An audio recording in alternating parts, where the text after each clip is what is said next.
Attendees are in listen-only mode. Hello everyone, welcome to another Progression Technologies CAD Chat webinar. Today we're going to be going over SolidWorks Routing 101, so some basic routing. If you already know routing a lot, this might be a little beneath you, but if you're not real familiar with routing, then this is exactly what you want to see here. Okay, so if you haven't been in one of these before, just the basic controls and your little control panel and all that. Okay, kind of move it out of the way all you need to. Okay, so this is the route that we're going to do, kind of just do some drag and drop, kind of show you how easy routing can be. We've got some stuff already here. We're just going to basically do connect point A to point B, going through some of the settings, of course, to make your life a lot easier. And then we're going to come back and add some of the fittings in here that you see separately. And then, of course, once we get that done, we have to have a drawing. So we're going to have that drawing. And as you can see, we'll break this route out into separate spools here. That's going to be basically what we're going to do today. Okay, so I've started here, and this is what my assembly looks like right now. I'm going to go ahead and turn on a different display state here so I can kind of minimize what I'm actually looking at here. So if you're not using display states, you might also want to give those a look. It does make your life a little bit easier as far as routing goes, so you can isolate some of these components. Makes life a lot harder if you've got stuff everywhere. Again, I'm just reduced to the things I'm actually going to use in this route, which should make this a lot easier. Before we start, I do want to go through some of my options here.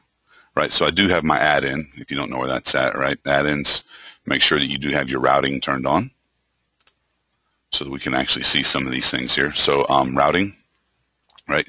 The big one I'm using today is the automatically route on the drop of flanges / connectors. So when I drop my fitting in, SolidWorks is going to start the route for me. Otherwise, I would drop my fittings in, then I have to come back, find them, right-click on them, do a start route, all that stuff. It makes it a little more complicated, at least in my opinion. I've already got these to automatically create the sketch fillets, which is going to help with my elbows, so I won't have to do too much with that. Some of these are kind of optional, right, what you do there. We're not going to be messing with custom fittings. Those would be like elbows that are not 90 degrees, stuff like that. We do want this turned on, right? And we're not really going to get into this too much. This guy's kind of where you set up all your basics of routing. You shouldn't have to do too much with this. Right out of the box, it should work. This is usually if you're getting real specific. Not too much with piping. Everything's kind of already here for you anyhow.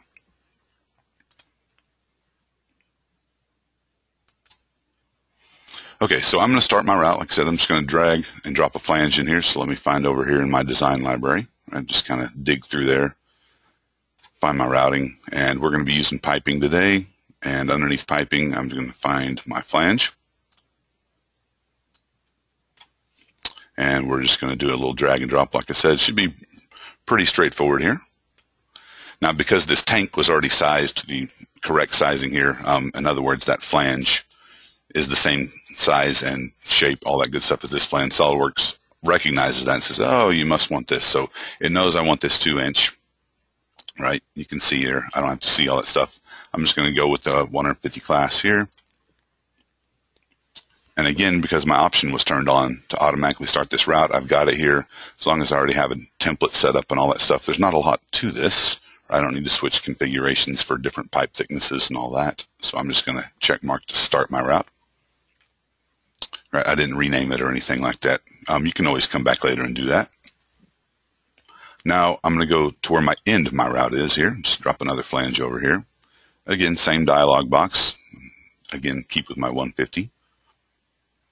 Okay, don't need any more flanges, so I'm just going to escape out of that. Right, now I just need to connect these guys. A couple ways you can do this. You can manually, right? I can come in here. Maybe I want another line.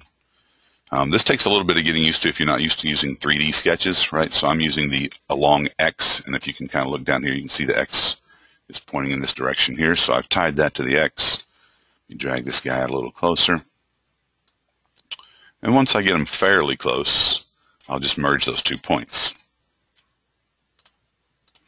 Right. You can see that's really not too complicated, but this is a fairly straightforward route as well. So let me just back out of this a little bit. Let me go back in time there. I just deleted that segment, which automatically deleted the elbows out too. No fillets were needed for just these lines. So now I'm going to show you a little bit more of the automated version, and this one's really pretty cool, particularly if you have more stuff in the way. We're going to use the auto route, right? And using the auto route, I'm just going to select the open ends here. So I've got this open end right there. Okay, so that doesn't look real pretty just yet, but we've got other paths we can take here along our X, Y, and Z. So we just kind of cycle through those, get what we want. Now, this is kind of loose here. We can kind of drag this around. As long as it's blue, it's not locked down. Okay, you can see that's probably your best guess there, but we can kind of go through all the rest of them if we really wanted to, right? So let me back up and get this guy here. So that one probably makes the most sense. And just say, okay, that's what I want. Right? And I could have just drug it around. Like I said, a lot of things I could manually do, but why do it manually if the computer will help you do it, right? So now that I've got that, looks like my route looks good. Okay, I'm going to just get out of him for a second here. So I'm out of the sketch, which is the route itself, but now I'm in my little subassembly here. So if you need out of that, you close that out as well. Now I'm back to my top level assembly. I do have this guy standalone, right? I can open him up and do all the stuff I need to do. He has his own standalone little assembly now, but I want to go ahead and edit him a little bit. So I'm completely out of this guy. I'm just going to right click on him and say edit route. And anytime I edit the route, I am back in sketch mode. Okay, so what I'm going to do here is I'm going to add a T in here and then a flange and hook up to this guy and then a little fitting in between the two. All right, so you know what? Let me just drop my flange since I'm here. Okay, and again, it's picking that up based on that size there. Okay, I only need one. Again, we'll escape out of that. And to make life a little bit easier on me when I put this T in here, I like to go ahead and put my line in here first that the new segment of this T is going to follow. So that's my preferred method here. And I'm not going to tie him down just yet. And I'm going to pick up again my along Y. So I'm going to come down. And if you don't have Y shown here, you'll just use the tab button to kind of switch your XY. You can see XY is displayed with my pencil here. So that's pretty close. I just need to get him a little better, right? So we'll do that. Let me drop my T on him first. And because I've got this segment, that's also going to just orient my T just real nice and easy. I get him close, right? No special trick necessary there. Just drag, drop. And again, based on the route size, it knows it's 2 inch. Right? Let me just go ahead and say I still want my schedule 40. Let me just escape out of that. Now I just need to get these guys connected here. Okay, so now I've basically got 2 segments making this up, which makes this next step, again, even a little bit easier when I drop this next little valve in here. Otherwise, I could have split this guy if I just really wanted to, right? There is a split route if I only had 1 segment going here. But like I said, he's already split for me. I don't have to do this. So that point is going to allow my valve to just kind of jump into place on me.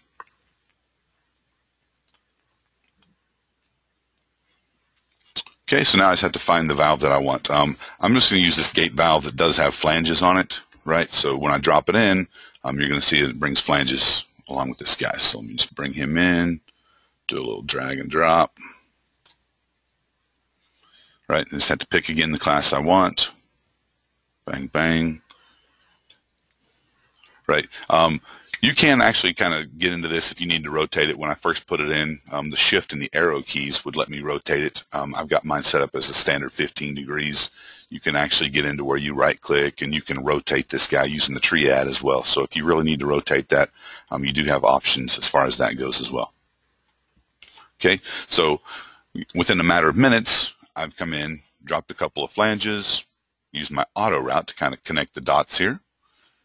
And then I've come back, edited this, added a T, and added a valve in there, right? And there's a lot of other fittings. I don't really have a ton of them right off the top of my head here, but you can set up like threadlets, all that kind of stuff if you need to. I don't know that I really have, like I said, some of them I do.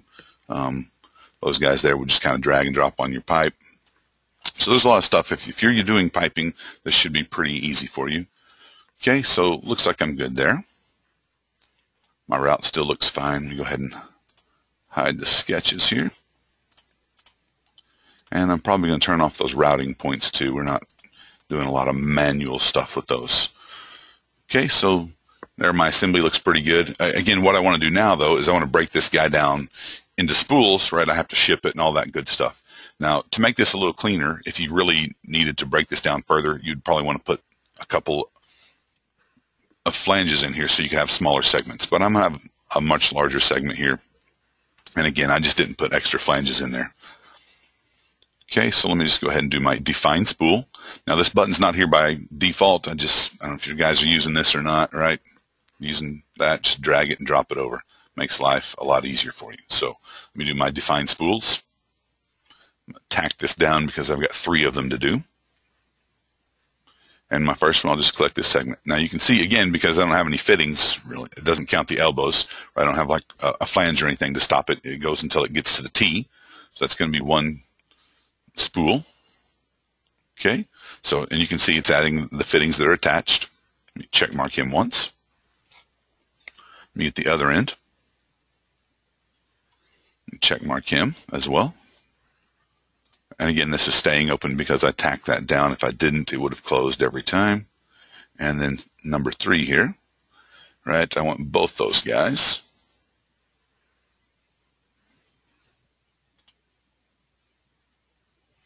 Okay, I got my 3 spools going here.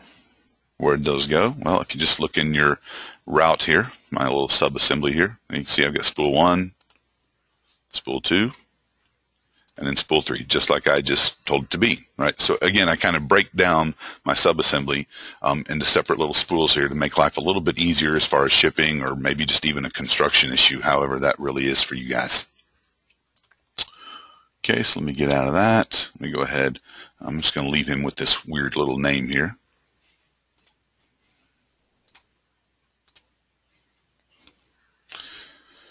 Right. I've got some virtual fittings in here. I didn't choose to save everything externally. I can. If you're not used to this, I'm sure you can find tons of information on virtual components.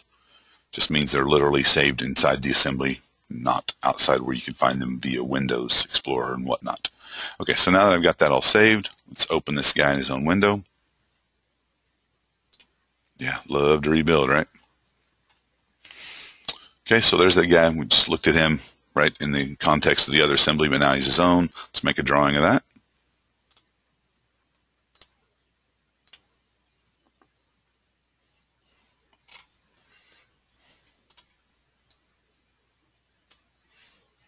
Okay, so there's my isometric view. Let me go ahead and shade him in a little small here. Let me go ahead and update this real quick.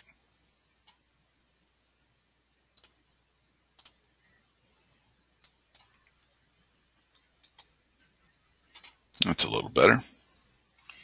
Right, so there's my route, and again, I've got some different things turned on I would want to hide. I need to see my sketches. So now I want to see the isometric view of the independent spools, right? So what I'm going to do here is I'm just grab another ISO view, drag and drop him. So it's a little bit easier to get to these spools than you might think it is. They're just set up to be a display state. So just choose the display state you want. Right? And again, if you're not using those, you should probably check into that. They're pretty handy. Okay, so I got that guy. Right, I'm just going to copy and paste that view a couple of times here, and then I'll just change these to the different display states.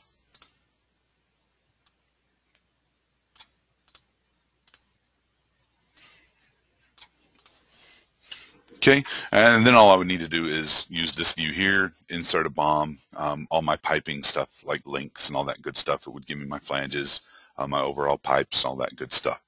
So again, in a matter of a few minutes, you can come in with your assembly, drop some flanges in, use your auto route to kind of connect the dots for you. And and again, the auto route, you can use your orthogonal types, the X, Y, and Z to kind of change that up a little bit. All right, let me get back to my main assembly.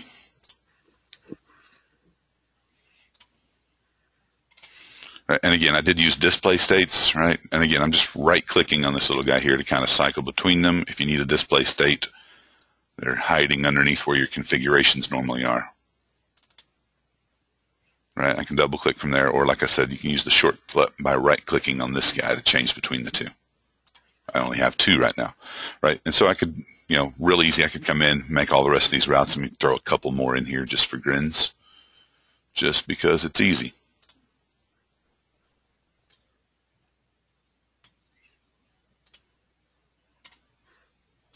Right, same process. I drop a flange. Again, I didn't change the pipe at all, so I just rolled with the default. And again, this would be a straightforward auto route here. Again, just going through my orthogonal choices until I get the one I want to see.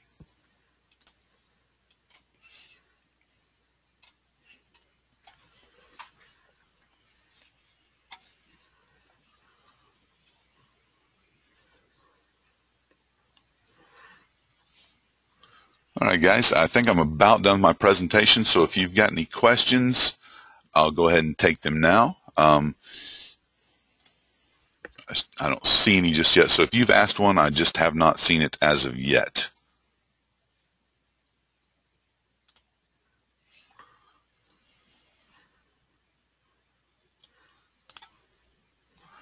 Okay, so again, thanks for attending. Again, I'm Tim Strange. If you need to reach us, support@progressiontech.com is the best way to reach us. I will get that as long as several of my coworkers. So again, we're here if you need us. Again, thanks for attending.